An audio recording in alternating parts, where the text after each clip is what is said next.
everybody. June snuck in a fifth Wednesday this year, so we are bringing you this bonus episode of a wonderful conversation we had with Dr. Aldo Cimino of Kent State University. If you recall, in episode 85, Dr. Scott and I discussed hazing as a phenomenon, and we cited much of Dr. Cimino's work. So it was wonderful to take this opportunity to dig deeper with him. He took us inside a fraternity where he had conducted an ethnographic study of culture and ritual from an anthropologist's point of view, and then discussed his views on the reasons why this particular phenomenon continues to be a part of American culture. And if you have not listened to one of our live streams before or are not a Patreon member, this will give you a little taste of what we do each month. So we hope you enjoy this bonus episode, and we will see you next month with all new content. Enjoy. Today, I'm Dr. Shiloh, and I am here with my wonderful co-host, person I could not do this without, Dr. Scott. Hello. Hey, you could probably do it without me. You could just have like a puppet, just like an annoying sock puppet. A sock monkey puppet? Yes, a sock monkey puppet. That's okay. Right. If I ever need a stand-in, we'll definitely just have to go that route. Perfect. You know what we should do? I really need to start up doing the Scott takes again and like do video with like sock puppet mouthing it. How funny would that be? Oh, now you gave the idea away. That's actually really great.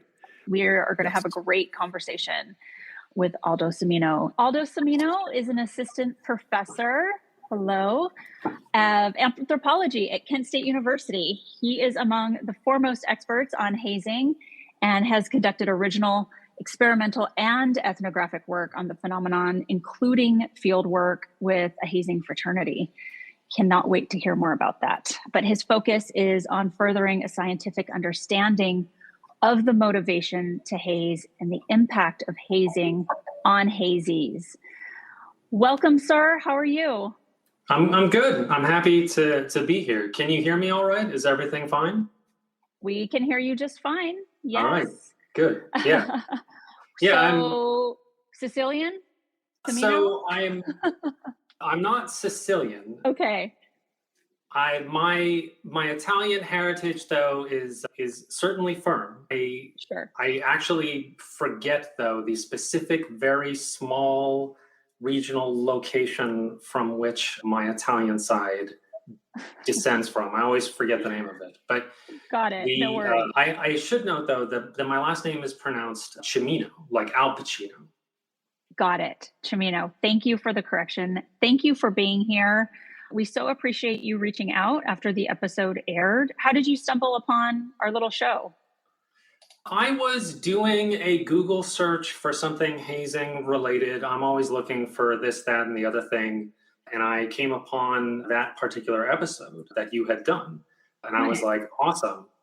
Let's see what's going on here. Because obviously I'm interested in how the media treats hazing, how sort of podcasts now are treating hazing now that podcasts are part of the media. And I was really impressed. I really appreciated that you took the time to address the phenomenon from so many different angles, that you clearly had done a lot of reading. You named studies that are common citations in the literature. It was just up and down. I thought it was really good. And I wish that more media depictions of hazing were that careful and that thorough. Well, thank you. We certainly appreciate that. You know, I posted a review on our social media today that we just received on the show, and it was from a clinical psychologist. And I think Scott and I are always very humbled when professionals in the field of psychology or adjacent have positive things to say about the show, because absolutely. We put in between our day jobs, we put these episodes together every couple of weeks and feel like there's never enough time to do enough research, and really feel like we're just scratching the surface. However, we still want to make it listenable for people. And that's kind of what we aim for. So how long ago did you leave Santa Barbara for Ohio? It's because you've changed schools on us since we decided you.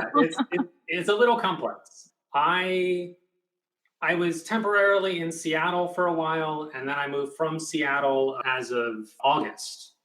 I accepted a position at Kent State University. So prior to that, I was a lecturer at UC Santa Barbara, but now I've moved on to the tenure track, so that I'm now in a much more traditional and formal academic position. That's great. Congratulations. Thank you. So would it be correct to label you as an anthropologist? Yes. Or, okay, fantastic. So technically, I was hired as a cultural anthropologist, though most mainline cultural anthropologists might disavow me. That means you're our people. We love that even Yes. more. That makes you more fascinating. They, I don't use methods that are popular right now in mainline cultural anthropology, nor popular theoretical frameworks that they would prefer. So it's not that I'm persona non grata or they hiss at me or something. It's just I'm operating using tools that they would prefer not to use. Got it. Cultural anthropology was one of my most favorite courses I took in undergrad. And I had a moment there of like, do I want to change and go this way?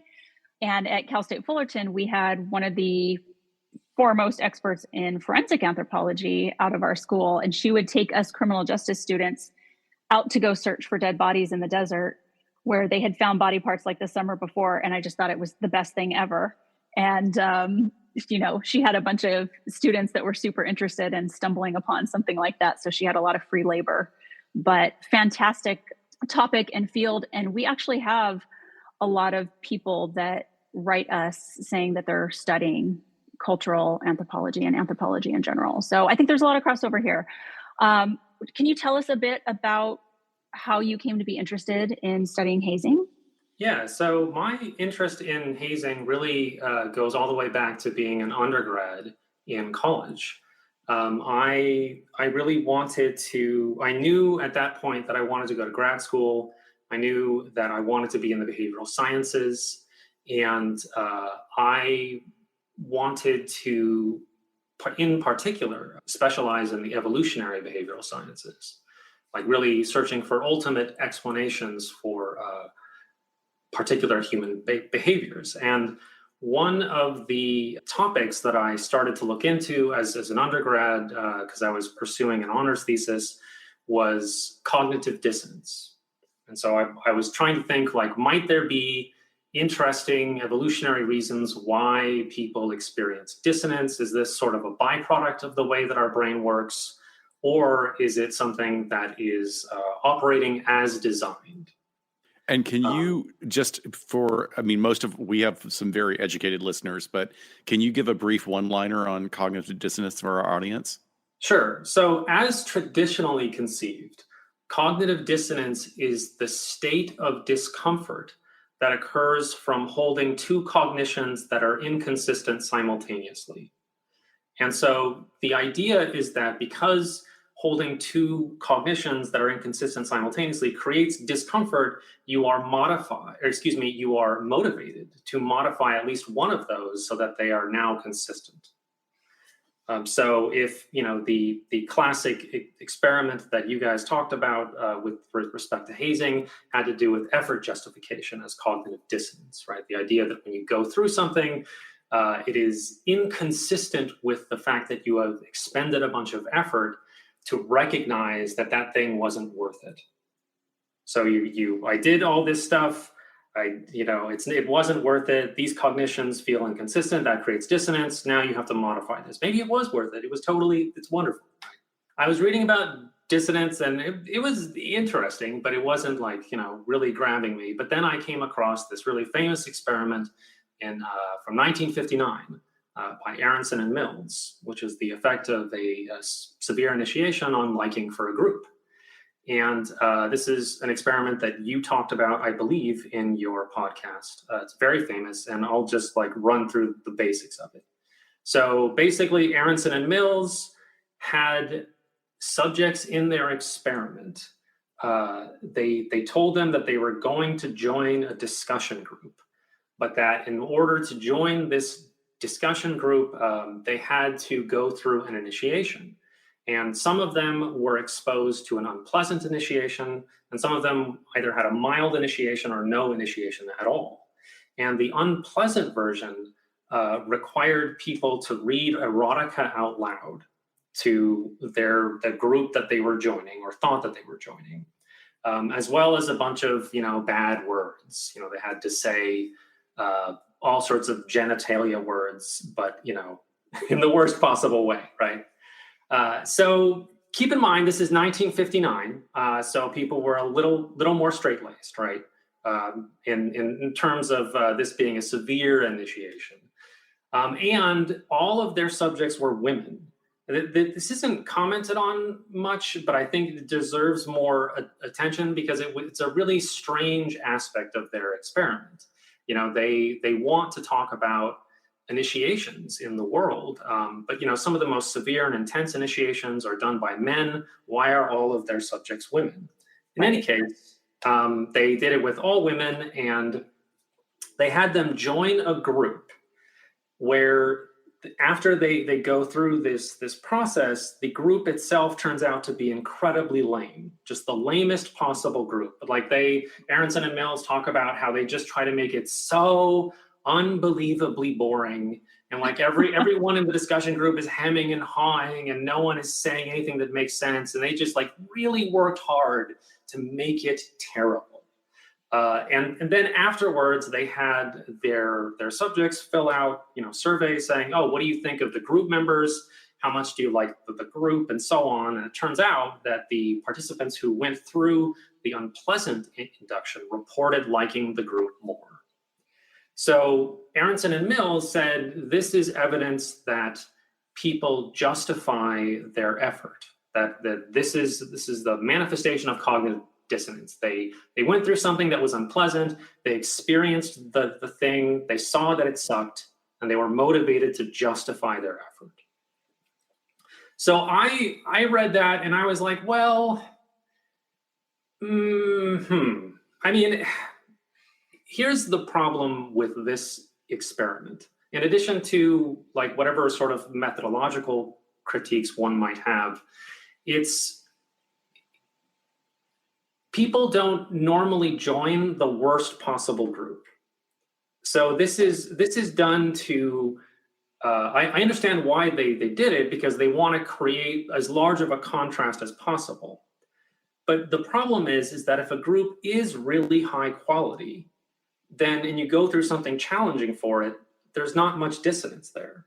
Right. So as an explanation for why real world hazing exists, it feels like it's missing a few steps. Because it didn't really mimic real world experiences or scenarios. The other thing to keep in mind is that when people have been theorizing about hazing and discussing it and writing about it, and this is something you acknowledge in your podcast, this goes back a century, right?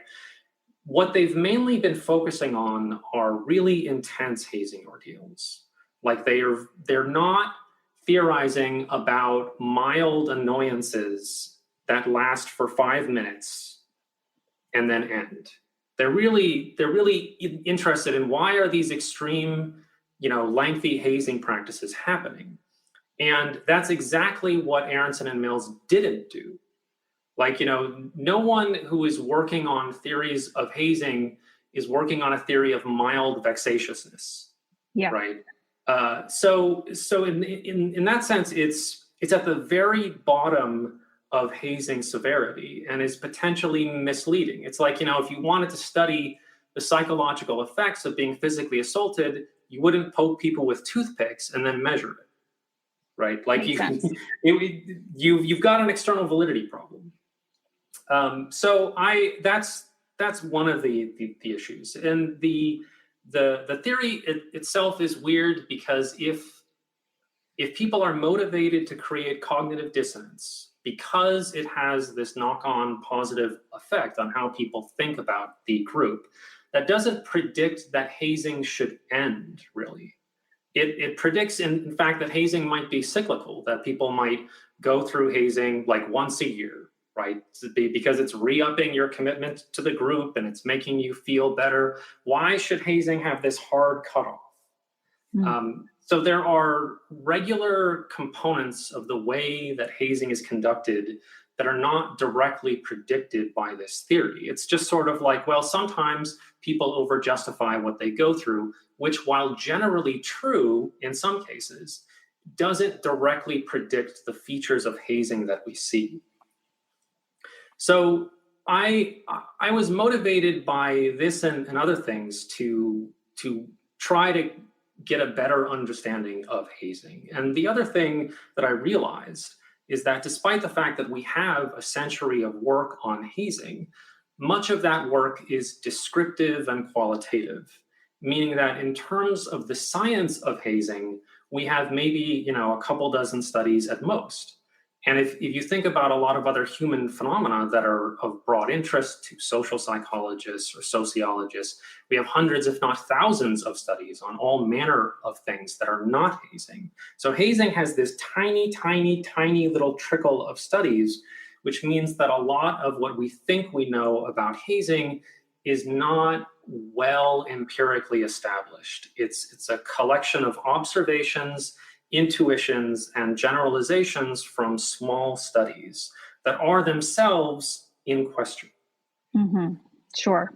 So I'm sure that was hugely motivating in how do I move this field of research forward and in what ways? So is that what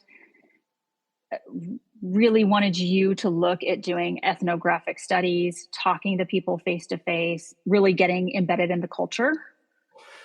Well, I mean, in fact, it made me want to do experiments first off. Like sure. It made me realize that we don't know what's motivating hazing at all. Like when I started doing this, we had no experiments on what would differentially motivate people to haze, at least in a laboratory environment, right?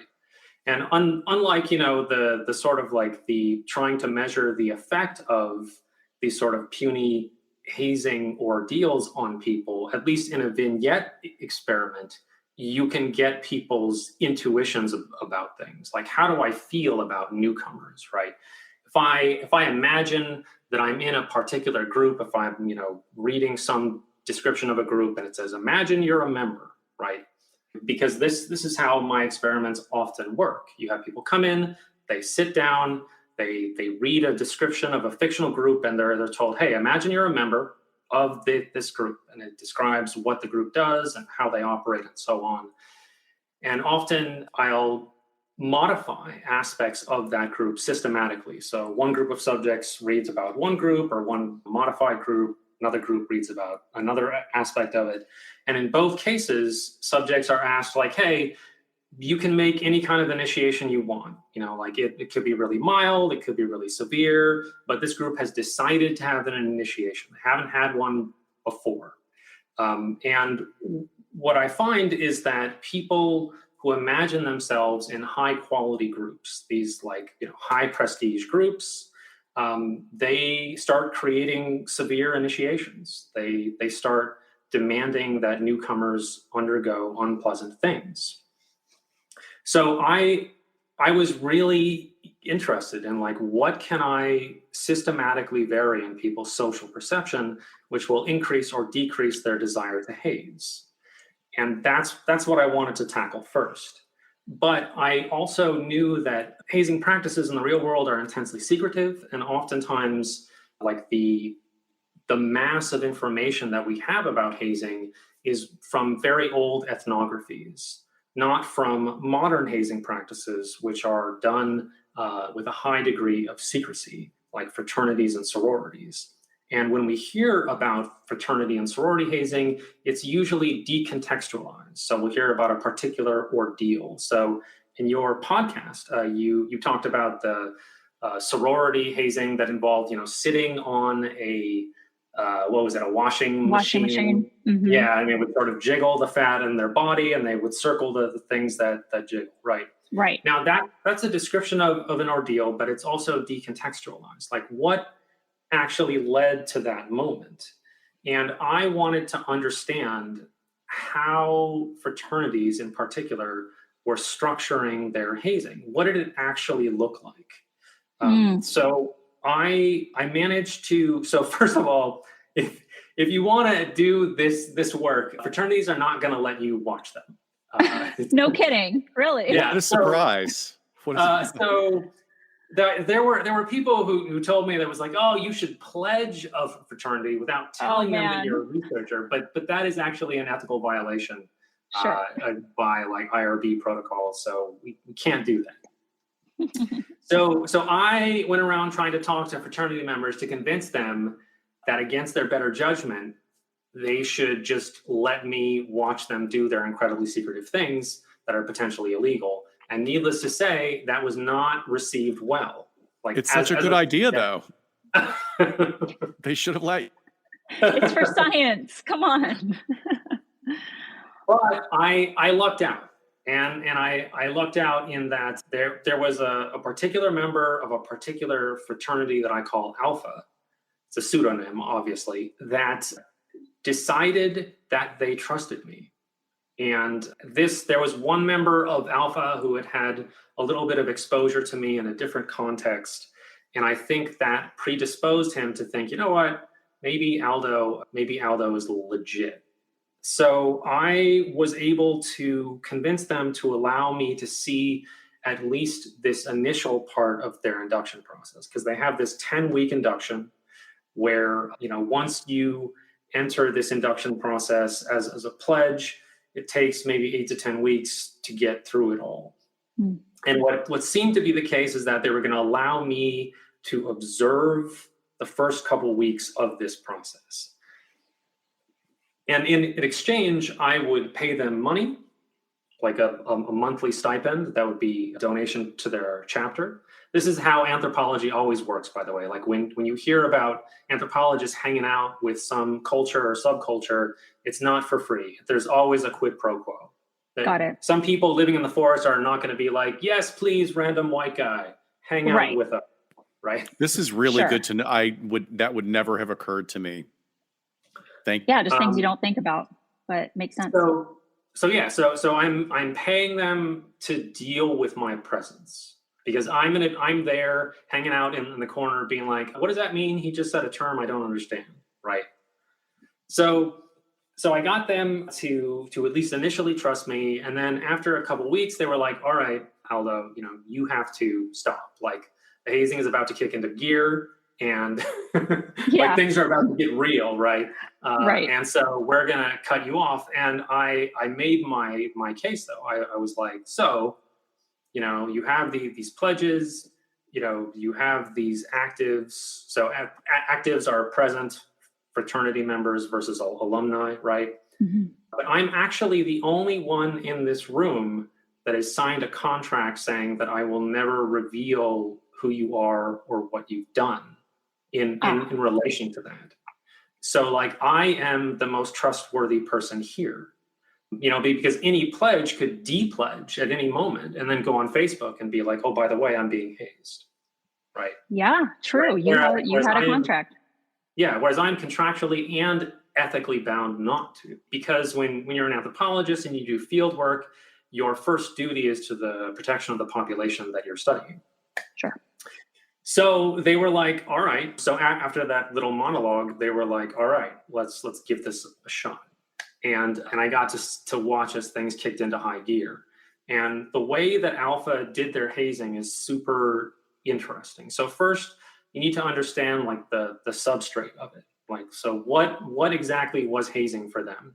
It was a lot of calisthenics. It's like push-ups, sit-ups, high knees. Sometimes they would go on long runs. There's certain exercises that I'm actually forbidden from specifically identifying. It's not because they're like sexual abuse or something, but they just have particular ritual forms attached to them that could identify the group. Got it. They want to retain their creative license for those. So they do these really intense exercises. Now, they also have you eat really unpleasant, like nauseous food substances that I'm also forbidden from identifying. But needless to say, think about like foods that you could eat en masse that would cause you to feel profound nausea and vomit. So they use that. There are also like a lot of particular ordeals that are only done once. and that might show up or might not show up depending on who in the fraternity is in charge of running the whole process for that pledge class. But that's the basic substrate. Is mostly it's intense calisthenics and or ingesting nauseating substances. And so, may I ask, did you find that this could be changed up by new active members each year when they did pledging, or was this, some super secret alpha Bible that had been there for decades that they're doing the same thing over and over again? Can you tell us a little bit about that? Yeah, so my anthropologists normally have a primary informant. That is someone that they talk to the most, that they have a good rapport with. Because remember, like groups of people are like anyone, not everyone has the same opinion of the anthropologist, right? Some people are like, F that guy. I'm not interested in talking to him. And some people are like, oh, the anthropologist, what's going on? Right. So my primary informant tells me that Alpha has no official written version of their process. It's orally transmitted. That's probably for the better, given what they're doing. They don't want to write it down. But there is what's called a pledge book. And the pledge book is given to every pledge, and it contains information that every pledge has to know. Things like past presidents, the other chapters that exist in the fraternity creed, fraternity songs, certain mottos and slogans. These are things that pledges must learn. Now, does that answer your question? Yeah. It sounds like there's some tradition to it. It's not written. But like you said, there are some rituals or acts that could be brought up any given year, but not necessarily. Yeah. It's also so there's some wiggle room there. Having worked in state correctional facilities, that is when someone's being jumped into a gang on the prison yard, you have an encyclopedic Bible that you have to memorize, which is about all the rules. You have to be able to repeat it back. Part of it is knowing kill versus injure points. But they have to. At that point, it's a matter of life or death. They have to have that memorized within a certain amount of time. Yeah. So earlier I was talking about like the difference between talking about an ordeal and talking about its context, right? So I was talking about, all right, those are the ordeals, but what's the context? Because in principle, the way that hazing could be set up is, pledges walk into a room and the actives go, so today you're doing these things, do them, right? They could just be like, you're going to do this many push-ups, you're going to eat all this weird crap, and then you'll be done once that's all done, and then you go home, right? Because remember, like there are multiple different hazing events, and they happen at multiple times in the week. But that's not what happens. Instead, what happens is the pledges are routinely tested on their knowledge of the pledge book. So they come in and they go, all right, you need to tell me who was the second president of this particular chapter. You need to recite the creed. You need to do these things, right? And if a pledge messes it up, now you're being hazed.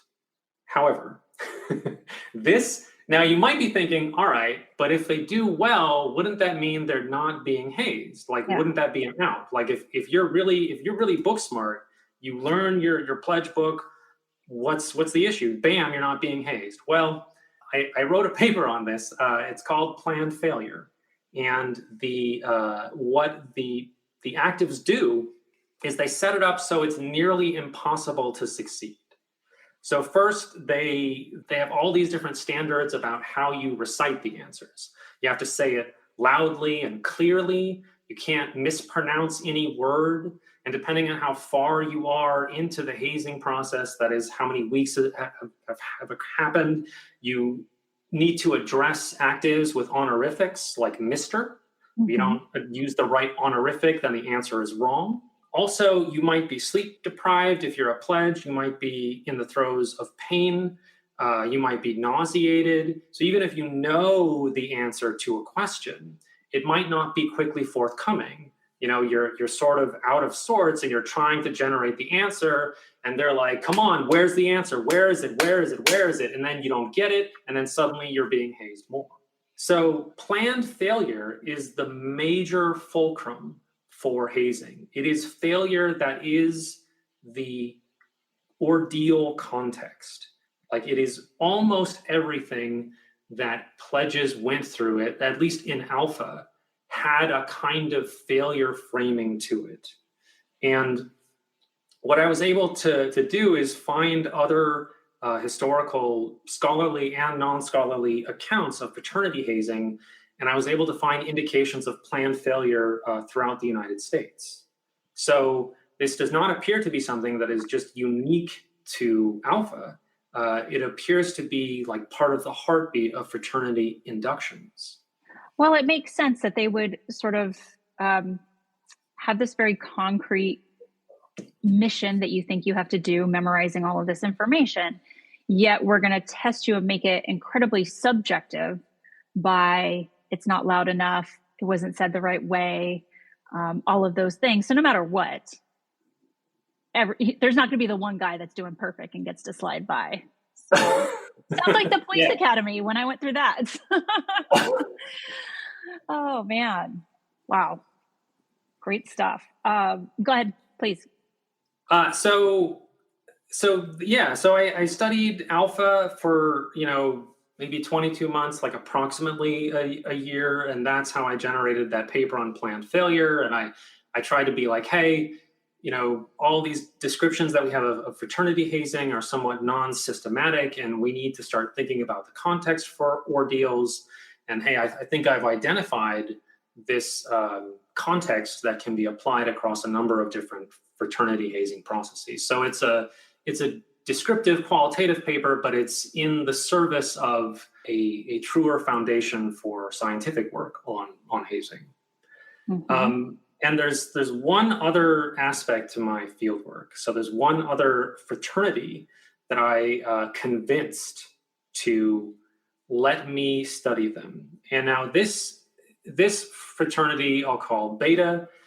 They were not cool with having me present. They didn't want me to see anything, but I wanted to understand how the hazing process was impacting their pledges. So I was able to build a rapport with a particular member of Beta. And through him and his discussions with other members of Beta and my further discussions with them, I convinced them to allow me to do a longitudinal survey study where I had, at multiple time points, I had pledges in their hazing process fill out psychological surveys of like, how are you feeling at various points? So I had them fill out measures of social cohesion, like how good do they feel about their fellow pledges? How do they feel about the actives? How do they feel about the chapter? And I also had measures of how tough and unpleasant the process was, and separately measures of how fun and enjoyable it is. Because even in fraternity hazing processes, there can be these interludes where like, all right, you've gone through these two hazing ordeals that happened on different days during the week, but on Friday, the fraternity's holding a party and the pledges are allowed to attend. So you have this interlude of like, oh, we're having fun. We can't wear letters and we got to potentially clean up after everyone, right? But we can at least attend this party and have fun. And also some activities that fraternities do are just straightforward. Like they're not hazing. You're just, hey, let me teach you about the history of this chapter, right? So yeah, I did I guess this was, again, approximately 2 years worth of data gathering with about 126 pledges in total. Wow. And I've got a paper under review where myself and my co-author do a big stat analysis on trying to see to what extent our measure of hazing or just fun stuff actually predicts how people feel about the group. Like, does hazing actually generate solidarity? Because that's one of the most common theories, right? So with that 2.5 years of data collection, was that 2 classes of new, I wanted to say inductees. This is not the Grammy Museum. Yes, into pledges. So did you get through 2 Six, classes? 6 of them. 6. Oh, okay. Yeah. Wow, that's great. So that's going to be a wonderful paper to look at. I mean, being able to take surveys and gather data in that way, and kind of looking at the experience that you got to at least live through with them for a number of weeks is going to be really interesting to look at those, even if they're totally different fraternities. So I was telling you earlier that after our episode aired, we got some feedback from some worried parents, of course, even those of us who have children who are small and aren't worried about this yet. But now it's like, oof, I know more about this than I probably want to.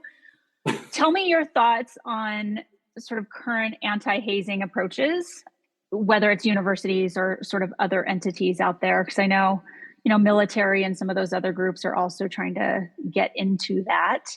But I know most of your work is with fraternities. Yeah, though I am interested in hazing globally. Like I specialize in fraternities because they're right there. Sure. Yeah. But yeah, I'm interested in hazing as a human phenomenon. So, all right. I wrote a paper in 2020 called Embrace and Reform, which deals with that very question, which is, what's going on with anti-hazing advocacy and why has it been such a failure? Because one of the things to keep in mind is that anti-hazing advocates have been at this for decades now, and in particular, collegiate hazing. That's really what I want to focus on, because that's where most of their attention has been directed, and that's also where we've seen the most hazing deaths. It's really collegiate hazing, and in particular, fraternities. So anti-hazing advocates have been, running various anti-hazing programs. They'll, bring in anti-hazing speakers who will give, inspiring speeches about hazing.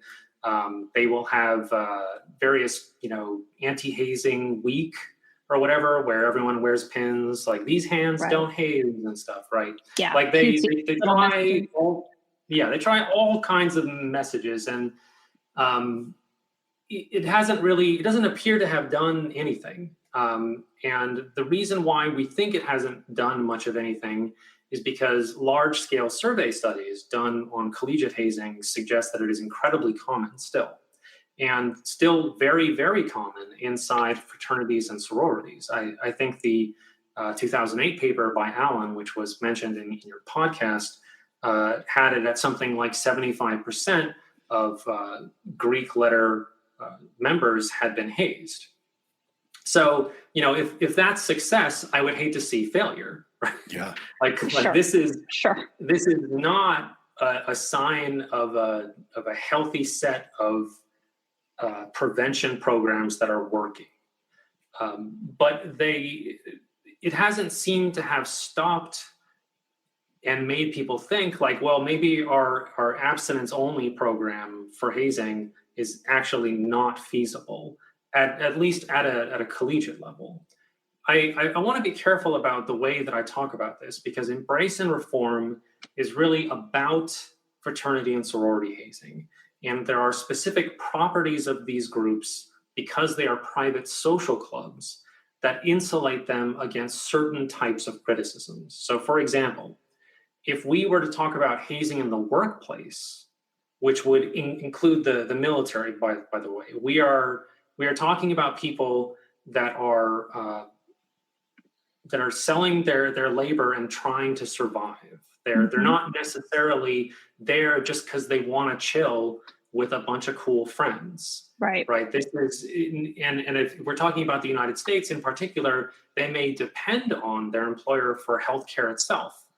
Putting food on the table. The reason why we have all these, labor laws and at least some protections for workers is because we understand that sphere of activity needs to be protected due to its necessity. And even if people were super eager to engage in hazing in workplace environments, where it does exist, by the way, I would be formally against it regardless of how carefully it was done. Mm-hmm. So I just want to be clear that we are now focusing in on fraternity and sorority hazing. Yeah. All right. So we have these private social clubs that are absolutely determined to haze.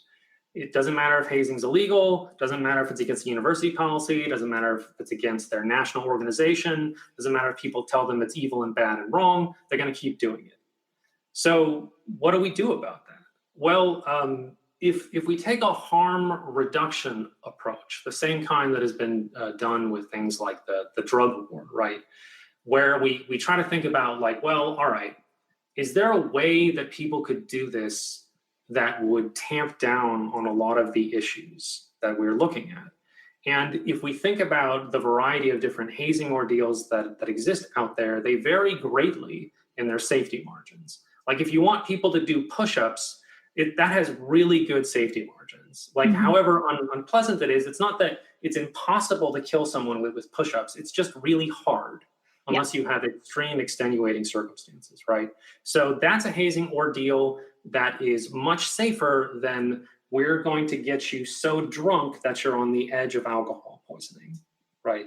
One of the things you mentioned in your podcast is that when we do see hazing deaths, alcohol is almost always involved.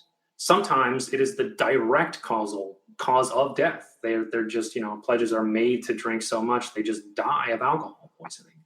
So if you think about it this way, then there are things that fraternities and sororities are doing which have good safety margins, and there are things that they are doing which have terrible safety margins. And if you can convince them to switch out the terrible safety margin ones for the good safety margin ones, you are going to reduce the overall harm of hazing. And that is what I think we ought to investigate. Now, when I say investigate, I don't mean implement just because I said so. I mean actually do pilot studies with groups where we are doing things like I did with Beta, where we're taking surveys, we're evaluating the safety, we're evaluating, we're using standard psychological batteries. And also, along with this, I would have fraternity and sorority members have mandated Red Cross first aid training. So not only able to bandage a wound, but also they can spot heat stroke, right? Like they can spot hypoglycemia.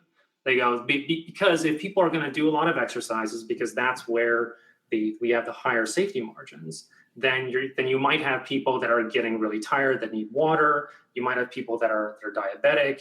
You need that first aid background.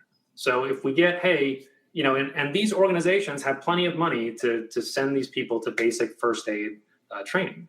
So first aid training, actually doing safer things. And most importantly, here's the final component, informed consent. Ooh. So up front, they need to tell them, hey, this is really going to be a challenging process. Here are some of the things that we're going to require of you. It's going to require calisthenics. It's going to be really intense. It's going to be potentially a little bit like boot camp. You might get yelled at. You're going to have to clean things. You're going to do unskilled labor. Your life will never be in danger, but you have to understand that this is not easy. And before you do this, you have to understand that you're consenting to this, right? And we allow people in the United States to consent to jump out of planes, right? As long as they're adults and they understand what they are doing, we allow that. And so that would need to be upfront before the actual pressured situation starts, right? Because hazing can involve a lot of pressure. So what are you thinking the informed consent will do? Will it weed out people that are okay, now that I know that this is part of it, I'm out? Or does it make the fraternity more responsible to really hold to some of these other measures too? Or something else? Okay. Both. Yeah, I mean, and informed consent is a critical component just because hazing is a stressor. Hazing is really intense. Humans can decide to expose one another as long as they're consenting to all manner of bizarre activities. I mean, people in the BDSM community do, right? Sure. And most people, at least in the United States, have no problem with that as long as they're consenting, right? Right. So these are adults that we're talking about, however young, and our society has decided that 18-year-olds can decide to go to war and die. And so it would be weird if they have the ability to go to war to die, and they don't have the ability to consent to do push-ups and housework. Like, why not? Like, as long as they're not pressured into it, as long as they're genuinely told, hey, this is the challenge, this is what you're going to go through, why not? I love that you use that particular example, Aldo, because in your wonderful paper that you provided to us, and thank you for that, you give the example of how there's just this almost direct dovetail or parallel to what military training is like with the calisthenics. I mean, that's a perfect example of what is required of them, just in a completely different context. Yeah. It's, and note that no one, at least that I can see, is terrified that we're giving people in boot camp PTSD. Yes. Right. Because they're signing up for it, right? Right. They're signing up for it. And we also trust that there's been some basic level of training in the people that are conducting it, right? Which is why I want to get first aid training in there. It's people, it seems like there are ways in which people are selectively concerned about things. Like, we have talked our way into a corner about hazing by focusing on the worst possible examples of it, when there are instances of it that are bad, but are just not that bad. And if we know that the people can operate in that realm, then we can push them just a little bit further and potentially make things safer. And one of the things that I found, and this is only subjective, this is qualitative evidence, this is non-systematic, but in my observations and discussions with fraternity members, they often treat hazing ordeals as fungible. That is, one hazing ordeal could in principle be exchanged for another. So, if there were, for example, a member who was allergic to the food that you were trying to feed him as part of the ordeal, they wouldn't be like, well, okay, I guess you can't join our fraternity. They'd be like, oh, well, all right, why don't you do this many push-ups then? So they're exchanging the dysphoria associated with that with the dysphoria associated with something else. And if these ordeals are fungible in that way, then that suggests that this might, again, be a pathway towards harm reduction. Well, that's interesting, because that's a little similar to the example I gave in the episode, where my boyfriend at the time was a criminal justice major. And so then they said, okay, you don't have to do that illegal thing. We have something else for you to do instead, because we know you want to get hired by a police agency one day or whatever. So it's there, they're open to that. But I think the part harm reduction is something that definitely popped in my head as I was sort of structuring what we were going to talk about today, because you're thinking, okay, these are problematic behaviors involving young adults. Where else have we seen this? Teen pregnancy, the drug use, the abstinence does not work. And so I, as a psychologist, I think that's a beautiful route to go, because we have some other areas we can kind of turn to and say, on a large scale, we've seen how this has actually made a big impact in reducing these harmful behaviors. Wow. Yeah, I'm really excited about the idea of testing this and studying it thoroughly. But I can tell you that I'm in a very tough place. State after state is passing even tougher anti-hazing laws.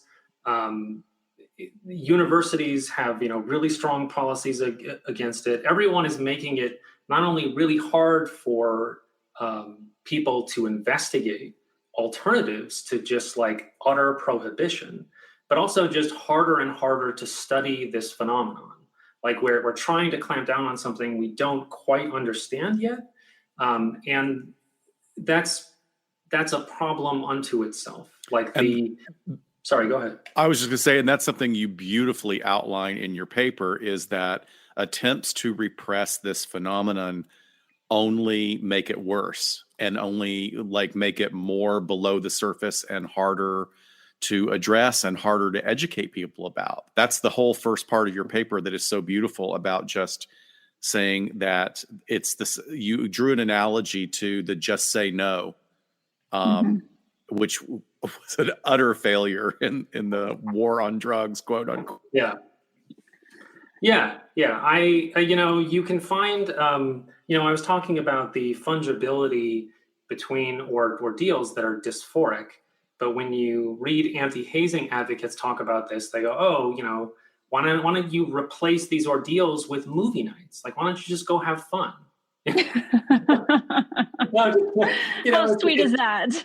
Yeah, it's sort of like, in abstinence education, if you're like, well, instead of having sex, why don't you just hold hands? Yeah. Why don't you just Watch go a have movie. fun together? There are other ways to show that you like one another. Yes, the sexual need is not being met. So how do you meet the sexual need? That's what we need to focus on. Which, to be clear, I'm not saying that people have a perfectly analogous hazing need. I'm just saying that in both cases, there is a disconnect between like what people are doing and why, and the proposed solution. It doesn't appear as though people think that happy, fun activities scratch the same itch for them that hazing does. And if we want safer alternatives, we have to look for things that also scratch that itch. Yeah. Go ahead.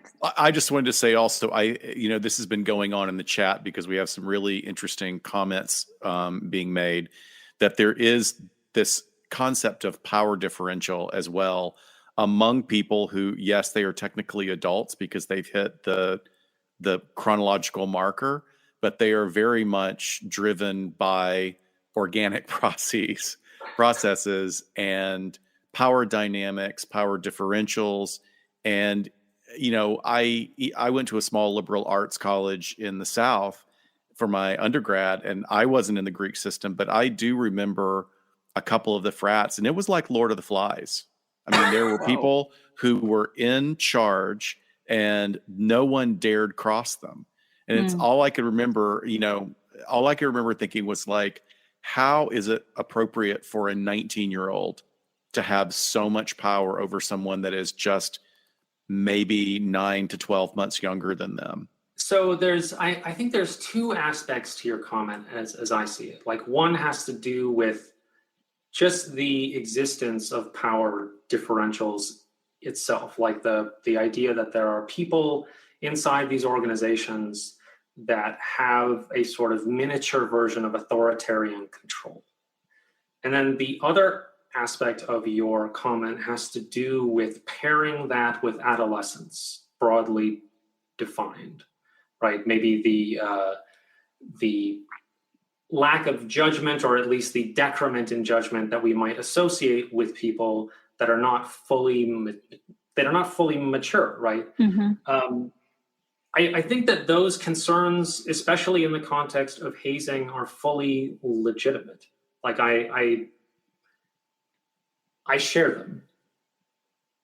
I think that where the reason why I've sort of arrived at this point is not because I think it will stop all harms. It's because I think it's the only tool we have left. Yeah, that makes sense. But I just want to be clear, though, that I'm validating what you're saying. There are real concerns. It doesn't just go away because we give them for state training or we fungible these ordeals or what have you. Like, there are things that could still go wrong, and to a certain extent, I think we have to live with that possibility. Like, we have to live with the fact that people want to do these things for better or for worse. Would there be any advantage to educating parents? Like, information for parents. If you're thinking of sending your kid here, this is a reality of what goes on. How would that, how would you operationalize that? Or do you have ideas about that? I mean, I do have ideas, but as with embrace and reform, I want to be clear that I'm suggesting studies rather than telling people to implement this. I think that one of the issues with past anti-hazing advocacy is that people just thought of ideas and started doing them. But, one of the things that we've learned from past studies of psychological interventions is that they're not all neutral to positive. Some of them can be negative, right? Can actually backfire. So we have to be careful in just saying, oh yeah, I'm a researcher and I know about this stuff, so do what just popped into my head, right? But in terms of parental advice, what I would do is sit down and have the safety margin talk, like where you go, look, if these guys want you to drink or want you to take a different intoxicant, understand that this is how people die, right? And you need to get out of there. Now, if you might not be able to extricate yourself from a particular situation, maybe it's really intense, but what you can say is, for example, you're on medication that interacts with alcohol or what have you. Like, you can have a pre-prepared excuse for why you cannot do that, but then afterwards you ought to leave. That alcohol and substitute intoxicants are the number one danger here. Now, even with that said, if I were writing advice for parents, I would try to qualify this though. Like, there are a handful of deaths on average related to hazing every year, but hazing is happening a ton. There's a ton of it. And that's because hazers are really not trying to kill anyone. So what you're seeing is instances of profound negligence, not typical things. Like, it isn't as though hazing processes are just shooting out tombstones, right? That's not normally what happens. But with respect to the process, like, pay attention to alcohol, understand that these people that are having you do that don't know your alcohol tolerance. They can't dose this accurately to bring you to a point where you're not happy, but you're not dead. Yeah. Well, there's so many factors, and thank you for taking the time tonight to highlight how different university fraternities and sororities are from all the other types of hazing that we talked about in our episode and touched on a little bit tonight, because I think there are so many factors. Like you said, it's not somewhere you're going to earn a paycheck. There's a huge social component. And yes, we are talking about people with not fully formed frontal lobes. There's just so much that makes that unique population so different, and has to be related to the fact that that's where we do see the deaths and the lack of judgment and things that lead to that. So what's next for you? Where do you find your research really taking you at this point? Well, so I mentioned that I've got that paper that's under review. Right. I've got another paper that's doing an entirely different analysis on that same data set. So I'm gonna try to figure out whether hazing is actually selecting out less committed members, which, as you know, is a common theory. I have another study that's based on a sample of something like, I think, don't quote me on this, but because I'm working with a couple co-authors and this is their sample, but I think it's based on over 10,000 fraternity and sorority members. Wow. And we are testing some of my theoretical ideas about what predicts hazing motivation. So we had them do various surveys, and we have various measures of things. And, my particular theory predicts certain relationships, and we're going to see how that goes. And then beyond that, I'm going to do more studies that look at, what predicts hazing motivation, but I'm also planning eventually to try to get a grant to study the hormonal foundations of hazing, like the role of testosterone and cortisol. Yes. And to what extent those things mediate or regulate hazing behaviors. Fantastic. Well, please let us know. I know that can be quite a process and takes time, but let us know when some of those are done. We'd love to have you come back and talk about the outcomes of those papers. So thank you. We can't thank you enough for your time. I mean, literally, we didn't for reaching out all of this time. Yeah, thank you. Thank you so much for having me. Also, I hope I didn't talk over you guys this whole time. I was just like talking and talking and talking. So I sincerely appreciate being here. I think you guys are doing a great job. Oh, thank you so much. Thank you so much, Aldo, for being here. We appreciate your time.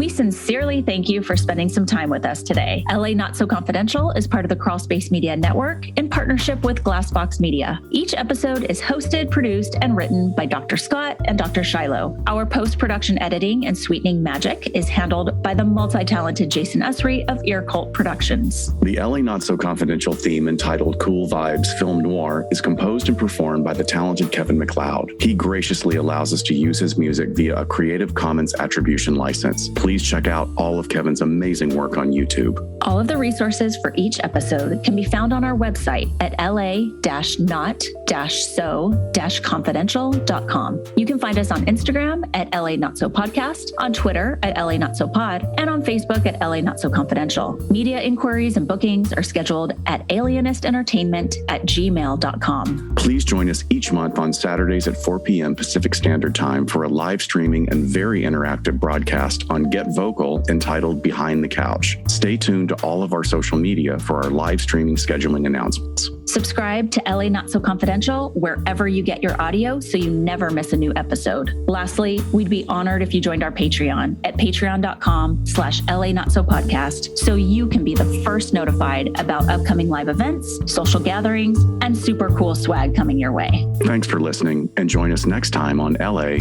Not So Confidential.